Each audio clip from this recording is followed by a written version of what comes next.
What the BJP is proposing is essentially the elimination of the constitution, elimination of the idea of equality between states, elimination of the idea of equality between languages and religions. नमस्कार, मैं संजय प्रभाकर। आज का मुद्दा राजनीति से ज्यादा भारत की छवि और आम लोगों के भविष्य से जुड़ा हुआ है। भारत की इज्जत का सवाल है, भारत की इज्जत का मामला है। और देखिए, विदेश जाकर लोकसभा में विपक्ष के सबसे बड़े नेता राहुल गांधी ने एक बार फिर हमारे देश की पगड़ी उछाली है जर्मनी में। इस पूरे वीडियो को देखिएगा, राहुल गांधी के बयान सुनिएगा। राहुल गांधी ने क्या क्या कहा वहां पर, इससे भारत की पगड़ी उछली या नहीं, उन्होंने उछालने की कोशिश की या नहीं। अगर मैं गलत बोल रहा हूं तो सोचिएगा और कमेंट बॉक्स में जरूर लिखिएगा अपनी राय। देखिए, यह आप गौर करते ही होंगे कि जब भी वे विदेश जाते हैं, भारत के संविधान से जुड़े, भारत की संप्रभुता से जुड़े इन सभी मामलों को लेकर ऐसे बयान देते हैं जो दुनिया में भारत को लेकर एक मलिन और नेगेटिव तस्वीर पेश करते हैं। देखिए, पिछले हफ्ते वो जर्मनी गए थे, कुछ दिन बिताए। इस दरमियान एक खास कार्यक्रम में जर्मनी में उन्होंने कोल्ड ब्लडेड माइंड से भारत और भारत की सरकार पर बेहद गंभीर आरोप लगाए। उन्होंने कहा कि भारत में लोकतंत्र खत्म किया जा रहा है, भारत में संविधान खतरे में है, भारत में इक्वालिटी खतरे में है। अल्पसंख्यक, दलित और आदिवासी समाज डर के साए में जी रहे हैं, महिलाएं सुरक्षित नहीं हैं, डरी हुई हैं। बीजेपी और आरएसएस देश की समरसता तोड़ रहे हैं और प्रधानमंत्री नरेंद्र मोदी की सरकार 3 बड़े व्यापारियों के इशारों पर चल रही है, जो भारत में मैन्युफैक्चरिंग बढ़ाने की बजाय चीन का सामान बेचकर, यानी कि ये जो बड़े बड़े व्यापारी हैं, बड़े बड़े घराने हैं इंडस्ट्रीज के, ये जो है मैन्युफैक्चरिंग नहीं कर रहे हैं, ये ट्रेडिंग कर रहे हैं और चीन की फैक्ट्रियों को फायदा पहुंचा रहे हैं। ये राहुल गांधी ने जर्मनी में कहा और भी बहुत सारी बातें की हैं। और देखिए, ये बातें उन्होंने जर्मनी में 15 से 20 दिसंबर 2025, इसी 2-3-4 दिन पहले ही इस दरमियान बर्लिन और म्यूनिख प्रवास के दौरान कही। अगर आप उनके उस प्रोग्राम का पूरा वीडियो देखना चाहते हैं तो इंडियन नेशनल कांग्रेस के फेसबुक अकाउंट या फिर दूसरे सोशल मीडिया अकाउंट में जाकर देख सकते हैं। अगर मैं गलत कह रहा हूं, पूरा सुनिए, पूरा देखिए, उसके बाद बताइए कि उन्होंने भारत की पगड़ी उछालने की कोशिश की या नहीं। देखिए, देखना भी चाहिए वीडियो। देखिए, ये कोई पहला मामला नहीं है। जब आप जानते हैं कि राहुल गांधी से पहले भी विदेश जाकर इसी तरह के आपत्तिजनक और बेहद घटिया और बेहुदा बयान दिए हैं।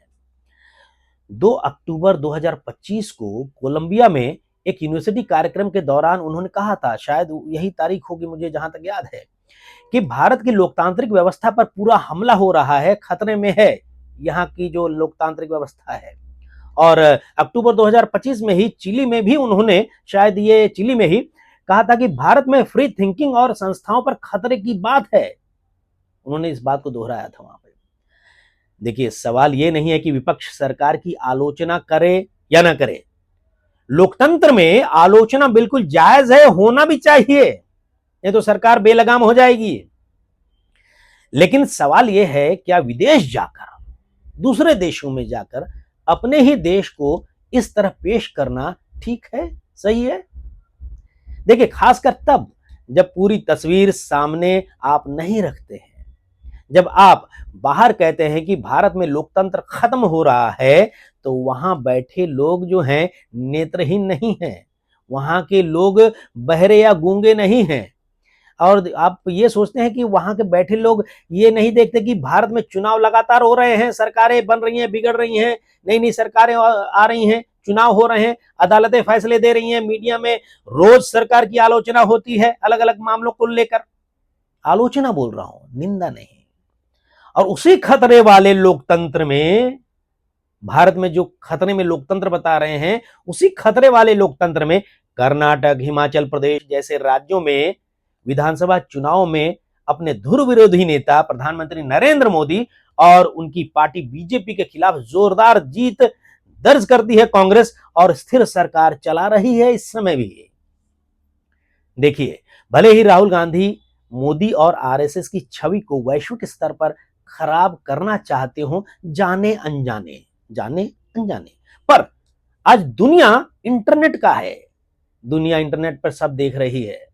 दूसरे देशों के लोग भी शायद यही सोचते होंगे कि एक तरफा छवि बता रहे हैं राहुल गांधी, और ये भी सोचते होंगे कि भारत में हो रहे इंफ्रास्ट्रक्चर की बात क्यों करना भूल जाते हैं राहुल। 2014 के आसपास नेशनल हाईवे करीब 90,000 किलोमीटर थे, ये मेरे ऑनलाइन रिसर्च में आया है, जो अब बढ़कर 1.5 लाख किलोमीटर के करीब पहुंच चुके हैं ये।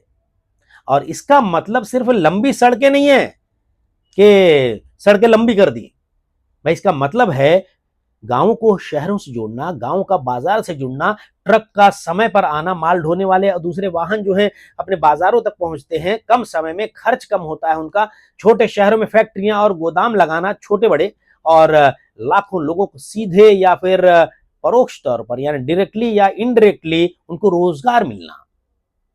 हर बड़ा एक हाईवे प्रोजेक्ट हो या फिर कोई भी बड़ा इंफ्रास्ट्रक्चर का प्रोजेक्ट हो, उसमें रोजगार बहुत बड़ी संख्या में पैदा होते हैं। मजदूर, इंजीनियर, ड्राइवर, ढाबे, होटल, ट्रांसपोर्ट, सबको काम मिलता है या नहीं। देखिए, अर्थव्यवस्था की बात की जाए तो भारत की जीडीपी हाल के सालों में दुनिया के सबसे तेजी से बढ़ने वाली अर्थव्यवस्थाओं में बताई जा रही है, और ये सबके सामने है। मैन्युफैक्चरिंग में भी उतार चढ़ाव हैं, चुनौतियां हैं, और देखिए अमेरिका ने जिस तरीके से अपना बढ़ा दिया उसके हिसाब से थोड़ा असर तो हुआ है भारत में भी। और देखिए, ये कहना कि भारत में मैन्युफैक्चरिंग पूरी तरह खत्म हो चुकी है, जमीनी हकीकत को एक तरफा दिखाना है, ये कहा जा सकता है। रोजगार पर भी यही बात लागू होती है। देखिए, बेरोजगारी एक बहुत बड़ी समस्या है, इससे इनकार नहीं कर सकते हैं, लेकिन यह कहना कि देश में काम बिल्कुल पैदा नहीं हो रहे हैं, रोजगार नहीं मिल रहे हैं, तो यह सही तस्वीर नहीं है। दुनिया जानती है, आम जनता भी देख रही है। इंफ्रास्ट्रक्चर की बात हो, कंस्ट्रक्शन की बात हो, ट्रांसपोर्ट, सर्विस सेक्टर, इन सभी क्षेत्र में बड़े पैमाने पर रोजगार पैदा हुए हैं, हो रहे हैं। भले ही क्वालिटी जॉब्स की बात की जाए, सब चाहता है कि बहुत ज्यादा सैलरी मिले, मैं जिस लायक हूं उससे भी ज्यादा पैसा वाला रोजगार मिले, स्थायी रोजगार। पर अभी देखिए काम बहुत हो रहा है, तस्वीरें बता रही हैं। हाँ, बेरोजगारी बहुत बड़ी समस्या जरूर है। देखिए, अब 3 व्यापारियों की सरकार वाली बात पर आते हैं। ये तो सभी मानते हैं कि क्रोनी कैपिटलिज्म पर बहस हो सकती है, होनी भी चाहिए, लेकिन जब आप बाहर जाकर, विदेश में जाकर यह कहते हैं कि भारत की सरकार अदानी और अंबानी जैसे 2-3 लोगों के हाथों में है और देश की अर्थव्यवस्था लुट रही है, तो आपको यह भी बताना चाहिए कि भारत में निवेश क्यों आ रहा है, विदेशी कंपनियां क्यों इन्वेस्ट कर रही हैं भारत में, यहां प्लांट्स क्यों लगा रही हैं, और दुनिया भारत को पूरी तरह अनस्टेबल देश क्यों नहीं मान रही है। राहुल गांधी, ये लोग कह रहे होंगे। आधी बात बताकर पूरी कहानी बता देना राजनीति हो सकती है, लेकिन राष्ट्र हित में नहीं है। ये देश की छवि, देश की पगड़ी उछाली जा रही है। और देखिए, सबसे बड़ी बात यह है कि राहुल गांधी जब विदेश में ये कहते हैं कि भारत में कोई सुनवाई नहीं है, तो ये बात भी आम आदमी को समझ में नहीं आती। भारत में संसद है, अदालतें हैं, मीडिया है, सोशल मीडिया है, राज्यों में अलग अलग सरकारें हैं। अगर आप चाहें तो हर मुद्दे पर देश के अंदर जोरदार तथ्यों के साथ लड़ाई लड़ सकते हैं, और लड़ते भी हैं राहुल गांधी।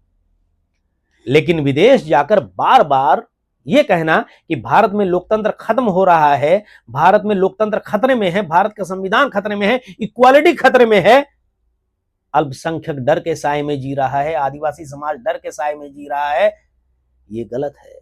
असल में देश के खिलाफ पहले से मौजूद कई लोग ऐसी बातें फैला चुके हैं, इससे नकारात्मक धारणा जो है, नेगेटिव इंप्रेशन पड़ता है पूरी दुनिया में। इसका नुकसान किसी पार्टी या नेता को नहीं, बल्कि हम सभी आम भारतीय को होता है, जो चाहता है कि दुनिया भारत को एक मजबूत, भरोसेमंद और आगे बढ़ता हुआ देश माने। तो आखिर में बात साफ ये होती है कि भारत में समस्याएं हैं ही, बहुत सारी समस्याएं हैं। बेरोजगारी है, असमानता है, किस मामले में, अमीरी, गरीबी, इस टाइप की बातें। लेकिन आज ये भी है, जिस तरीके से रिपोर्ट्स आती हैं, कि गरीबी रेखा से बड़ी संख्या में लोग जो है ऊपर उठ गए हैं, और सामाजिक तनाव भी है हमारे समाज में, इससे भी इनकार नहीं किया जा सकता। इसीलिए लॉ एंड ऑर्डर की बात होती है, पुलिस सिस्टम है, सब कुछ है, और होम मिनिस्ट्री है। लेकिन भारत सिर्फ समस्याओं का देश नहीं है, जिस तरीके से बताया जा रहा है। भारत सड़कें, इंफ्रास्ट्रक्चर, कनेक्टिविटी, डिजिटल सिस्टम और आर्थिक ताकत के मामले में भी आगे बढ़ रहा है। एक जिम्मेदार नेता से उम्मीद ये भी होती है कि वो कमियां जरूर बताए, पर उपलब्धियां भी माने और उसको भी बताए। और राहुल गांधी को अपनी ही पार्टी के नेता को देखना चाहिए, शशि थरूर। वो क्या बताते हैं भारत की छवि को लेकर, और देखिए उनके खिलाफ एक्शन भी नहीं लेते हैं, अगर गलत बोले तो निकाल दिए होते पार्टी से। तो देखिए सुधार का रास्ता भी बताना चाहिए अपोजिशन लीडर को, ना कि विदेश जाकर सिर्फ सब कुछ खत्म हो रहा है वाली तस्वीर पेश कर दे। यही फर्क है आलोचना और देश को बदनाम करने के बीच की रेखा। अब देखिए मुझे लगता है कि राहुल गांधी का तेवर जैसा है, एकदम जबरदस्त तेवर है। अगर वे उसी तेवर के साथ झूठी बदनामी की बजाय सरकार की आलोचना कंस्ट्रक्टिव नजरिए से करेंगे तो इससे आम जनता में उनकी और उनकी पार्टी की विश्वसनीयता बढ़ेगी, जो लगातार हाशिए पर है। और ऐसा बिल्कुल भी नहीं कहा जा सकता कि मोदी सरकार जो मर्जी में आए करे। भाई अपोजिशन लीडर ही तो होता है जो बेलगाम हो रही सरकार को अनुशासन में रखते हुए जनता का हित में काम करने से भटकते हुए सरकार को रोकता है और भटकने नहीं देता है। खैर चलिए देखते हैं संविधान की किताब लेकर गांव गांव, कस्बा कस्बा, शहर शहर, क्या सड़क, क्या मैदान, हर जगह संविधान बचाओ, संविधान खतरे में है, लोकतंत्र खतरे में है, ये नारा बोल बोल कर आम जनता में भ्रम फैला रहे राहुल गांधी के इन शिगुफों का अगले साल पश्चिम बंगाल में होने जा रहे आगामी विधानसभा चुनाव में क्या असर दिखता है, देखने वाली बात होगी। और देखिए रिकॉर्ड्स बताते हैं कि 2016 में कांग्रेस ने 92 उम्मीदवार मैदान में उतारे थे पश्चिम बंगाल में और 44 सीटें हासिल की थी। पर ठीक 5 साल बाद यानी 2021 में कांग्रेस का खाता तक नहीं खुला था पश्चिम बंगाल के विधानसभा चुनाव में। अब देखना यह है कि ममता बनर्जी, जो भारत की एनडीए सरकार और प्रधानमंत्री नरेंद्र मोदी के खिलाफ कई मामलों में, कई मुद्दों पर राहुल गांधी के साथ खड़ी नजर आती हैं, और देखिए करीब करीब समान विचारधारा वाले राहुल गांधी की पार्टी 2026 के पश्चिम बंगाल विधानसभा चुनाव में पश्चिम बंगाल में बोहनी कर पाती है या नहीं उनकी पार्टी, ये देखने वाली बात होगी। लेकिन एक यक्ष प्रश्न मैं आपके सामने छोड़कर जाना चाहूंगा कि भयंकर बहुमत के साथ लगातार जीत हासिल करती आ रही पश्चिम बंगाल में ममता बनर्जी के राज्य, इसमें ईवीएम हैक होने का आरोप राहुल गांधी क्यों नहीं लगाते, जहां पिछले चुनाव में कांग्रेस का नतीजा सिफर था। नमस्कार, आप अपनी राय कमेंट बॉक्स में जरूर लिखिएगा।